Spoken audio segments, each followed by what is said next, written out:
Holding it down for those Eagles of NCCU. This is AudioNet Channel 9. You're still inside of the People Show with the People's Champion, G. Jones. I'm feeling good today, even though it's all rainy and nasty outside. Running in here, I might as well have taken a bath, a shower. It was pouring. I believe I called it over the weekend, though. The last weather report I gave you guys said don't put those umbrellas away. So for those of you who listened, I'm glad you're dry. We got to get to the second part of the sports report, straight from the streets. So when we left off a second ago before the music break, we were talking about how we had talked about the first half. Now we need to talk about the second half. LBJ, King James, as he's more affectionately known in Miami, turned it on in the second half. 17 points, 8 rebounds, 7 assists. When is this guy not close to a triple-double? I mean, even when he has a bad game, it's an okay game. It's a better game than most other players in the league, especially at the small forward position.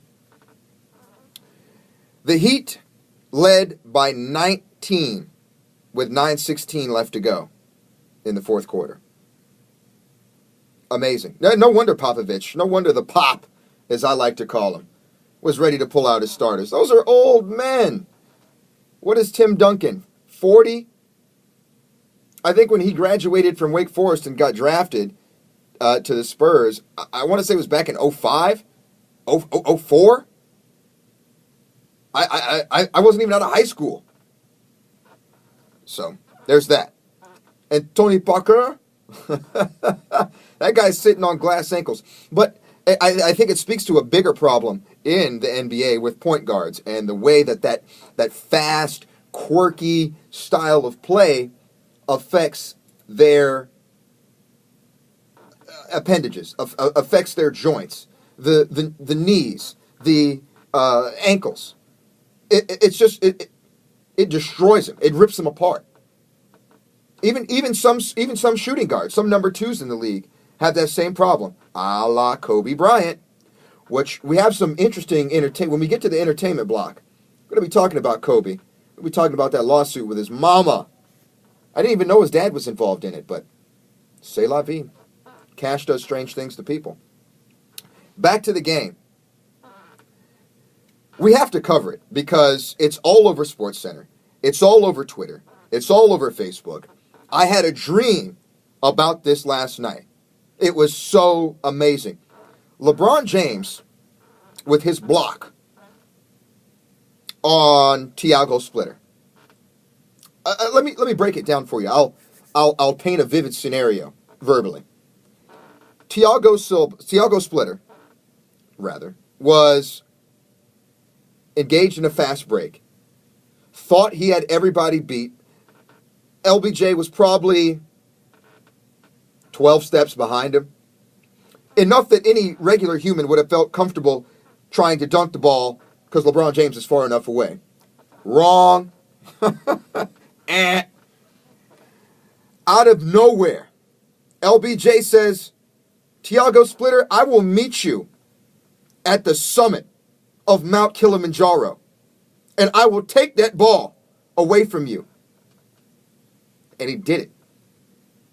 I mean, it looked like something straight out of Mortal Kombat. Your soul is mine.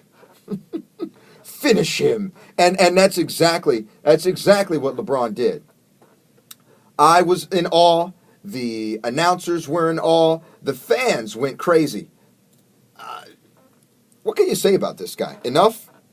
Enough is enough. I feel like I should get off of LeBron James, but the guy's the best basketball player in the league. The guy's the best basketball player in the world. And it hurts me to say that because I love D. Rose. But there it is. After this next music break, we're going to come back and finish up the sport report straight from the streets. We're going to talk about some of the underperformers from last night's game. They were there. And that's all they were, was just there. We're going to talk about Game 3. We're going to talk about a few other points that I need to make about the Heat and the San Antonio Spurs. Stay with us, guys. This is AudioNet Channel 9. We are your student information station. I'm coming to you live straight out of Studio G. You're in the middle of the People Show with the People's Champion, G. Jones. Hang on, guys. We got more coming at you. I got a music break right now coming up. I got some Jadakiss, some Jay-Z, and some Baby featuring some Lil Wheezy. Stay with me, guys. We're doing it real big on AudioNet. Oh, yeah.